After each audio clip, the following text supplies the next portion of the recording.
What's going on, everybody? Welcome back to another video. Hope you're doing well, feeling great, and enjoying freedom. It's a great day to have a great day.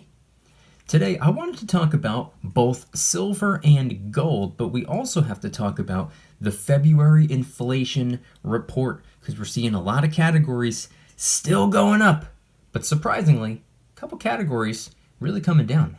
We're going to get into it, but really quick, just in case you're new, make sure to subscribe for daily videos, subscribe to my second channel for weekly videos, get yourself some DYDSS merchandise to help support the channel, come and join us in the Precious Metals VIP Club, and of course, go and get your 5 free stocks by downloading Webull and funding your account. Normally it's 2, but they bumped it up to 5 for the next couple of days, so don't pass up on an opportunity. Everything is linked in the description. So today is Thursday, March 10th, 2022.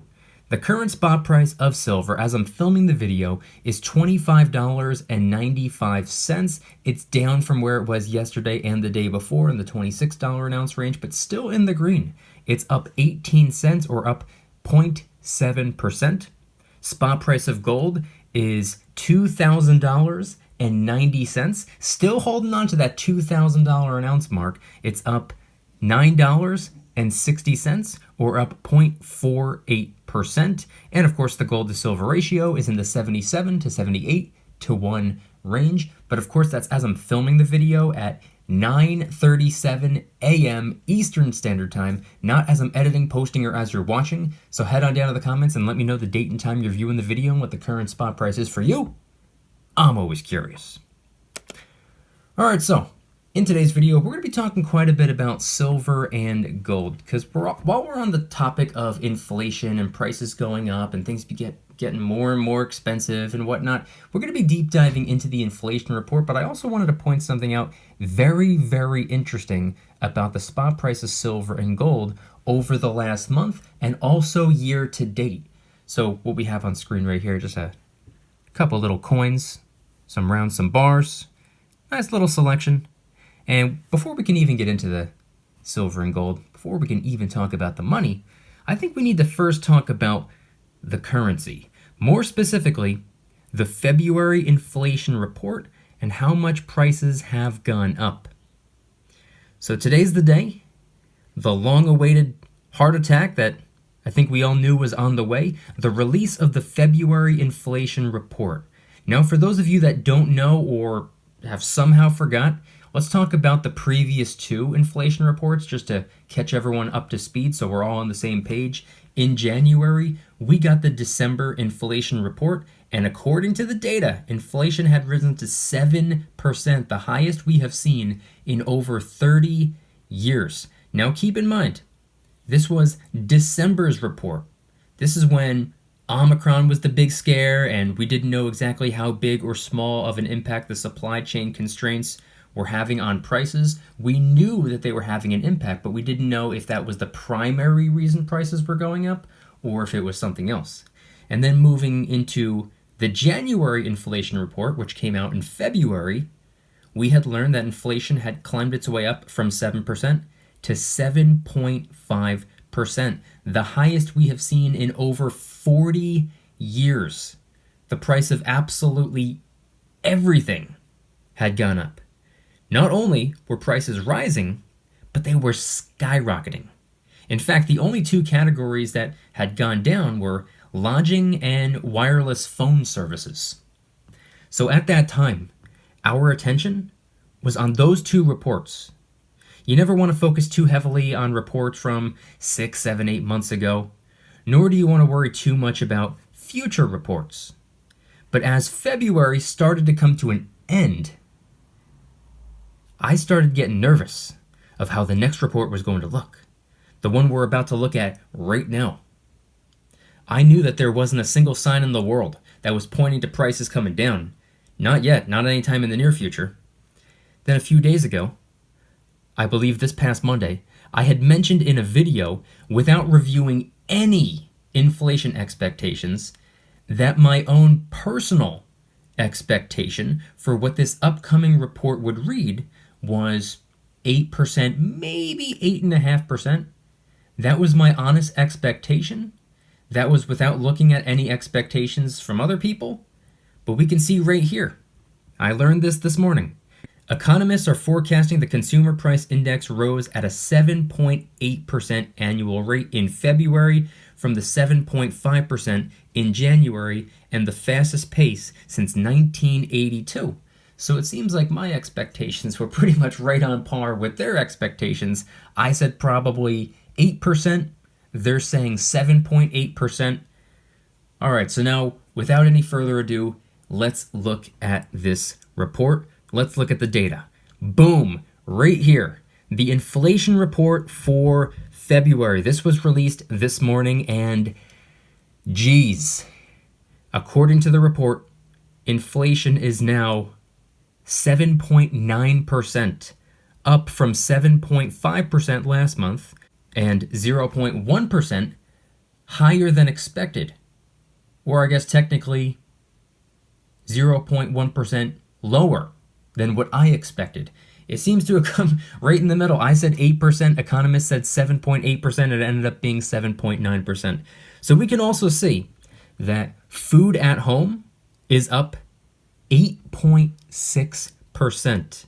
That's up 1.4% for the month. Food away from home is 6.8%, or up 0.4% for the month.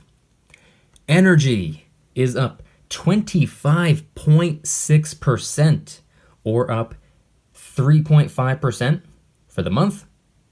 Gasoline, this one's pretty interesting. Gasoline is up 38%, or up 6.6% for the month. Now we can expect that to get even higher. I don't know about all these other categories. I'm just going to go ahead and assume that for the most part they're going to be on the rise. Maybe some faster than others, but gasoline, everything that's going on with Russia right now, keep in mind, that started toward the end of February. That was like the middle or getting kind of close to the end of February. So imagine we go the entire month of March, this month right here, with gas prices on the rise. So I'm personally expecting gasoline to be way higher in the next report. But anyway, let's focus on this report. New vehicles up 12.4%, or up 0.3% for the month. Used vehicles up 41.2%, which is crazy high right now, but funny enough, it's actually down 0.2% for the month. Shelter is up 4.7%, or up 0.5% for the month. Transportation is up 6.6%, or up 1.4% for the month. And of course, medical care services up 2.4%, or 0.1% for the month. Now, really quickly, as for prices that are going down, let me just quickly run through these. Men's suits, women's dresses, jewelry and watches, certain household items like living room, kitchen, and dining room furniture, window coverings, education and communication commodities, and postage. So we're seeing quite a few negatives, not down by very much. You're going to have to pull up the report, which I encourage you to do on your own anyway. You're going to have to pull up the report and look at all of the numbers for yourself. Again, I encourage you to do that. Make sure that I'm not mistaken. Make sure that I'm not lying. Confirm it for yourself. But either way, we are seeing quite a few negatives, obviously not by a whole lot. I just figured that they were worth mentioning, just to be fair, because technically not everything is up right now.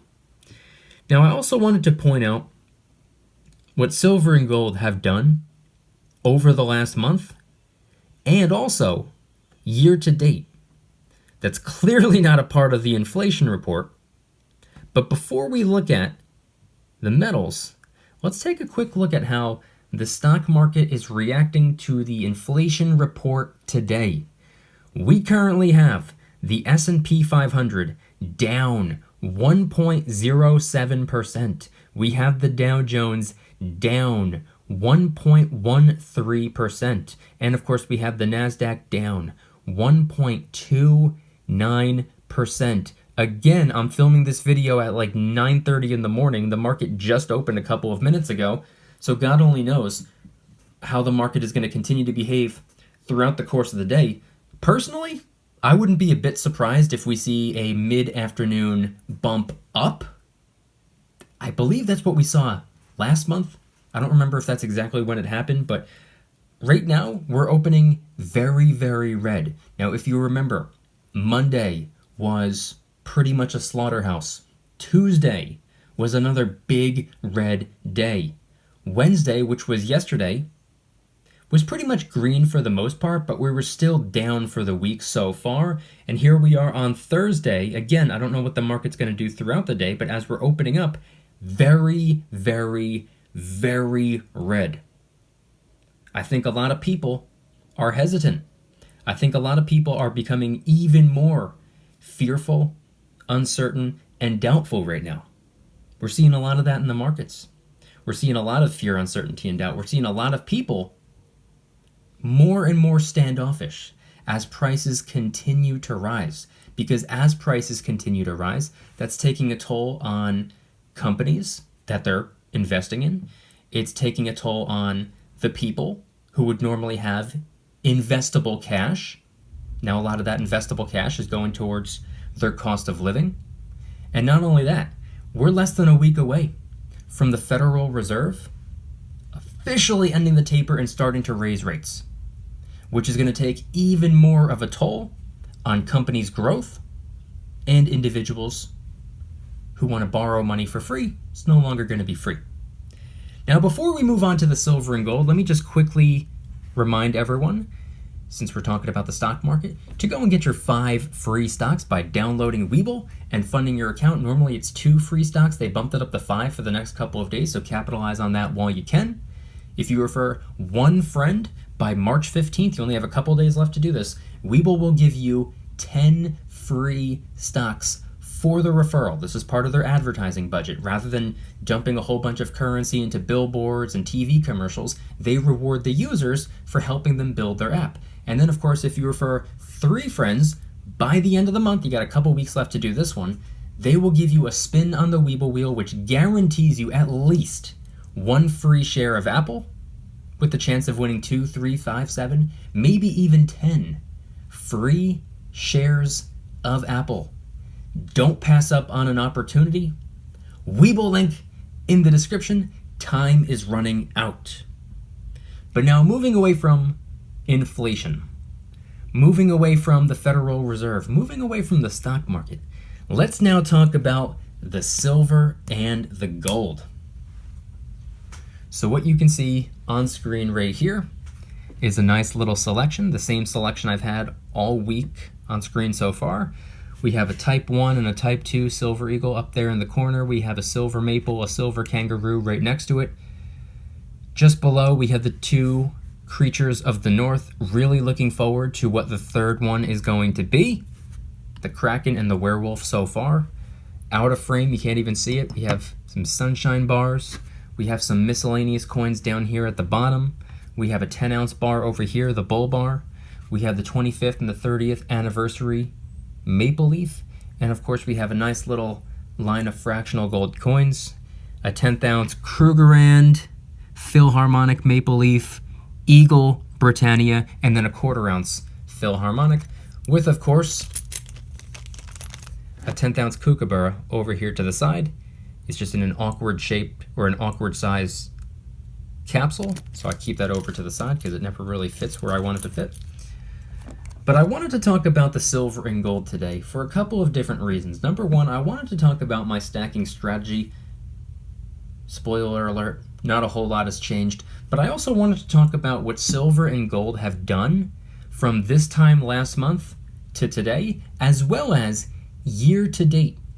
See, we're looking at the inflation report. We're seeing how the price of gasoline's going up, the price of food's going up, the price of rent is going up. We're seeing the price of almost everything on the rise, and not just on the rise, but pretty much skyrocketing at this point.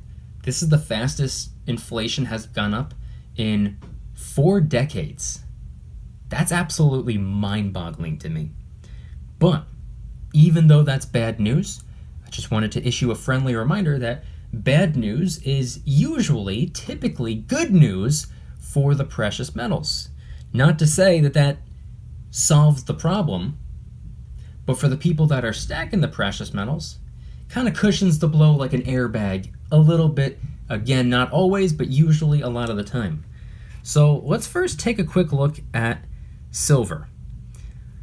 We can see that over the last month, silver's up 12.11%. That's a pretty nice jump. Over the course of 1 month, that's a pretty big jump for silver. Now let's also take a quick look at gold. From this time last month to today, gold is up 8.79%. A nice solid jump for the beautiful yellow metal as well. These are the numbers that I like to see. And during inflationary times and also borderline recessionary times and during times of war, to me, this is no surprise in any way, shape, or form. But now let's take a look at how the precious metals have performed year to date. Silver, year to date, is up 14.47%. And it's only been 2 months and 10 days. Will this last? Time will tell. But these are the numbers we're looking at right now. And then, of course, gold, year to date, is up 11.29%. Big jump for gold as well. Now again, during inflationary times, during recessionary times, during times of war or times of economic uncertainty and geopolitical conflict and everything that we're dealing with right now. See, I've been saying for a while, we're getting hit from all angles. We're currently dealing with an overstimulated economy, and that's about to get cut off next week. Although I don't think it's going to have a big impact right off the bat. I think it's probably going to take a couple of months. It's probably going to take a series of rate hikes before we even notice anything changing at all. But right now, we are dealing with an overstimulated economy. We just had 2 years of stimulus checks, tax credits, and the ability to borrow money pretty much for free. Non-existent interest rates. An overstimulated economy. We printed a lot of currency. I think we all know that. In fact, more than 50% of the dollar bills that exist today were printed or digitally created in the last 24 months. That's a lot of currency printing. And not only did we print a crazy amount of currency and overstimulate the economy to prevent it from tanking, but we overstimulated the people as well, because right now they have more money than they've ever had in their lives. They feel richer than they've ever felt before, and they're spending like crazy. You want to know what that's doing? It's driving the prices up even more. Yeah, prices are going to be going up by default because of all the currency printing, but it's being driven up even more because of all the spending. People are not used to this. We live in America, land of consumption, no financial IQ at all whatsoever. If you give somebody $100, they're not going to save it. They're not going to invest it. They're not going to do anything smart with it. They're going to run to the store and see what they can buy with $100. This is what we've been seeing for about 2 years at this point. I'll give it a little bit of a break at the beginning, because the first 6 months, everybody was in retract and retreat mode. That's when everybody was afraid to even leave their house, let alone run to the mall, run to the store, and swipe that debit card and credit card. But point being is that all of the printing, all of these stimulus bills and infrastructure bills and all these other nonsensical bills, some of them were important, some of them were not. Either way, it's a whole lot of printing that got done. More dollar bills in circulation than ever before. That by default is going to raise prices. And not only that, people spending money like crazy is driving up the prices even more. And not only that, we've had supply chain bottlenecks for how long now?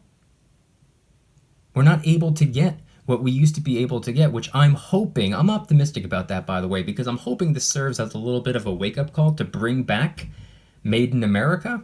Because if we actually made things here, we wouldn't have supply chain issues. We wouldn't be relying on everything from everyone. We would actually make things here. So I'm hoping that this serves as a little bit of a wake-up call, but unfortunately, while we're going through the process, demand is exceeding the supply, which is raising prices even more. So point being, during these inflationary times and during these borderline recessionary times, I know a lot of people think we're in a recession right now. To that I say, you ain't seen nothing yet, because I believe, and I've been saying this for a couple of weeks now, maybe even over a month. I think I've been saying it since late January. I personally believe that the Federal Reserve is going to intentionally send us into a technical on paper recession, which means 2 consecutive quarters of negative GDP growth, so 6 bad months. I believe the Federal Reserve is going to send us into an on-paper technical recession, because that might very well be the last resort when it comes to getting inflation under control, because we see inflation just keeps on building. I talked about it in the beginning of the video. What we found out in January, the inflation from December, 7%. The month after that, inflation in January had gone up 7.5%. And now we're seeing inflation at 7.9%. It's not slowing down. It's continuing to grow. It's continuing to build. It's continuing to snowball. It's getting worse and worse and worse. Now, I know that sounds pessimistic, but I'm looking at the data. These are not my opinions. Inflation is going up, and that's not a good thing for the people. It actually can be a good thing if the economy is growing at a pace that goes along with it, but unfortunately, that is not what we're seeing right now. The economy is not growing nearly as fast as inflation is growing, so the cost of living for people is going up. It's getting harder and harder to just simply survive. You don't even need to be a big spender right now. If you're someone that's just simply paying rent and going to the grocery store every week and gassing up your car on the way to work and not spending on anything else, there's a good chance you're still hurting right now. So during these borderline recessionary times and inflationary times, oftentimes we see that a lot of people take some of the value out of their investments. They sell off a portion of their portfolio. They liquidate a little bit. And a lot of the time, not always, and not everyone, not all of the big time investors do this. The big real estate guys, the big stock market guys, the big business guys, not all of them, but a good portion of them, during times like these, they liquidate, they sell off, and they take some of that currency, they take some of that purchasing power, they take some of that value, and they inject it into silver and gold, usually gold, during these times. And we're actually seeing that right now. I don't believe it has been made public yet, but I've been told by someone that has a very impressive stock and real estate portfolio, liquidated a good portion of the stocks and a small portion of the real estate, and ended up putting a crazy amount of currency in gold. I was very surprised by this, and I don't know if it has been made super public yet, so I'm not going to put anybody's business out there. And also, that's just anecdotal, that's just one guy, but we're seeing this a lot. Even Russia has been buying gold. They've been buying gold for a while now, but they're really revving up how much gold that they're buying right now. And a lot of big-time investors, a lot of big-time businessmen, real estate guys, and stock market investors, a lot of them use gold as, like I said before, somewhat of an airbag. And also, not for nothing, it's, in my opinion, a great way of diversifying the portfolio, even not during inflationary or recessionary times. I think silver and gold are an excellent way of diversifying the portfolio year-round, all the time. I think if you're involved in stocks, I don't see anything wrong with diversifying a little bit with silver and gold. If you're all in on silver and gold, I don't see anything wrong with investing in stocks. Because guess what? One is offense and one is defense, and I think you need to understand how to play both. So my strategy hasn't changed very much. I've been talking about it these last couple of weeks. I see investing as a form of playing financial offense, and I see stacking as a form of playing financial defense. Right now, for me, my stage in the game, I think it makes more sense to be playing offense right now, because guess what? Look at the stock market today.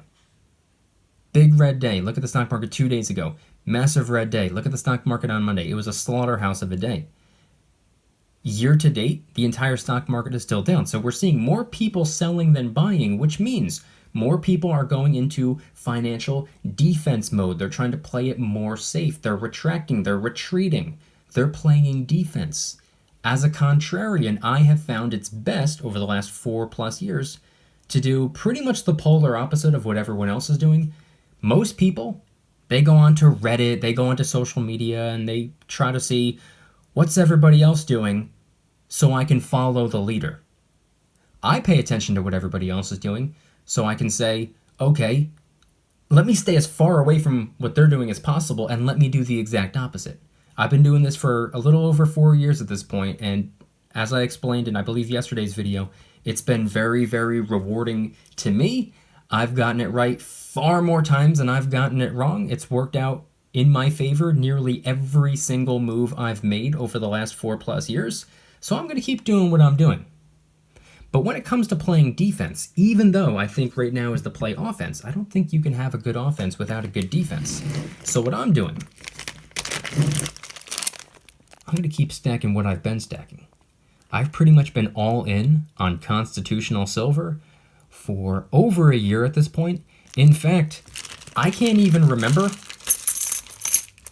the last time I picked up silver that wasn't constitutional silver. Even more specifically, the last time I picked up silver that wasn't 90% junk constitutional Washington quarters. I can't even remember the last piece of silver I picked up that wasn't one of these right here. I've been all in on 90%, and it just so happens to be the most common coin at my local coin shop, which means it's also the cheapest. And I got a comment on one of my videos recently. Somebody said, for me to be stacking 90% silver as aggressively as I've been for the last year and a half, going on 2 years at this point, my local coin shop must have incredible prices on 90%. And to that I say, I wouldn't say that they're incredible prices. I would say that they're fair prices.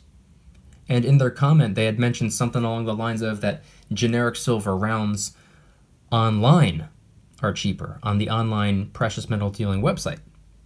And to that I say, support your local coin shop, support small businesses, shop locally. They need the help, they need the money, they need the currency, they need the support way more than these $100 million websites. That's the way it was before the crash of 2020 happened. I would get silver from the local coin shop, and from time to time I would order it online, and every time I ordered it online I would do an unboxing video, and I would get flooded with comments from people saying, why are you supporting the big massive corporations? Why are you not supporting the local coin shop? Nowadays, I don't know what happened, but everything has flip-flopped. Nobody seems to be supporting the local coin shop anymore. Everyone and their brother is just ordering everything online. I don't know what shifted. I don't know what changed, but it's pretty much the exact opposite. But I get close to no silver online anymore. I'll make an exception from time to time, and I'll get gold every once in a while online because my local coin shop doesn't really have any gold at all, to be honest. So I'll make a couple of exceptions, but a majority of the time, the overwhelming majority of the time, support the local coin shop. 9 times out of 10. It's really important to do. Support small businesses. But anyway, those are some of my strategies. That's what I feel is best to do right now. Those are some of my thoughts on the latest inflation report. I'm very curious. Don't really want to hear opinions. I want to hear some facts. When it comes to inflation, when it comes to being proactive, not reactive, when it comes to financially preparing yourself to the best of your ability, when it comes to being solution-oriented, what are some of the steps you're taking to maybe not necessarily solve the problem, but come as close to solving the problem as possible? Are you doing this by stacking? Are you doing this by investing? What are you putting your currency into right now? Maybe you bought some land. Maybe you bought a rental property. Maybe you're just investing in stocks or index funds. Maybe you're all in on the precious metals right now. Head on down to the comments and let me know. If you guys liked today's video, please hit that like button. Subscribe if you're new. Subscribe to my second channel for weekly videos. Get yourself some DYDSS merchandise to help support the channel in the biggest possible way. Got t-shirts, hoodies, stickers, coffee mugs in a bunch of different designs. Got the limited edition, luck has nothing to do with it, t-shirt and hoodie, only available until St. Patrick's Day, so get one while you can, and a portion of the proceeds are going to St. Baldrick's Foundation to help children with cancer. DYDSS store will be linked in the description. Come and join us in the Precious Metals VIP Club, which is where I do giveaways every single month, live streams multiple times a week, deal alerts on silver and gold almost every single day. You can watch all of my videos early and commercial free. Every Saturday morning I post an adventure vlog, and there are a ton of other perks as well. I guarantee you the value exceeds the cost. VIP Club link in the description. And of course, last but certainly not least, make sure to go and get your 5 free stocks by downloading Webull and funding your account. Usually it's 2. They bumped it up to 5 for the next couple of days. Capitalize on that while you can. Time is running out. If you refer one friend, just one friend, by March 15th, 5 days left, they will give you 10 free stocks just for the referral. This is part of their advertising budget. And if you refer 3 friends before the end of the month, you have about maybe 2.5, 3 weeks left to do this one, Webull will give you a spin on the Webull wheel, which guarantees you at least 1 free share of Apple, with the chance of winning 2, 3, 5, 7, maybe even 10 free shares of Apple. Don't pass up on an opportunity. Webull link in the description. Time is running out. If you don't want the stocks, get them anyway, sell them. Congratulations, now you have some more cash to get you some silver and gold if you want. Webull link in the description. And I want you guys to head on down to the comments and let me know once again, what are your thoughts on everything shared in today's video? I personally don't care about opinions. I want to know the facts. I want to know how you are being solution-oriented to some of the problems that we're seeing right now. How are you being proactive rather than being reactive? What steps are you taking to hopefully combat inflation to the best of your ability? Are you investing? Are you stacking? Are you doing a little bit of both? You going 50-50? You going 75-25, 90-10? Let me know what your strategy is right now during these inflationary times, during these borderline recessionary times, and of course during times of war and everything else we have going on right now. Head on down to the comments and let me know anything and everything related to today's video topic. Thank you guys so much for watching. See you tomorrow. Don't you dare stop smiling. Peace.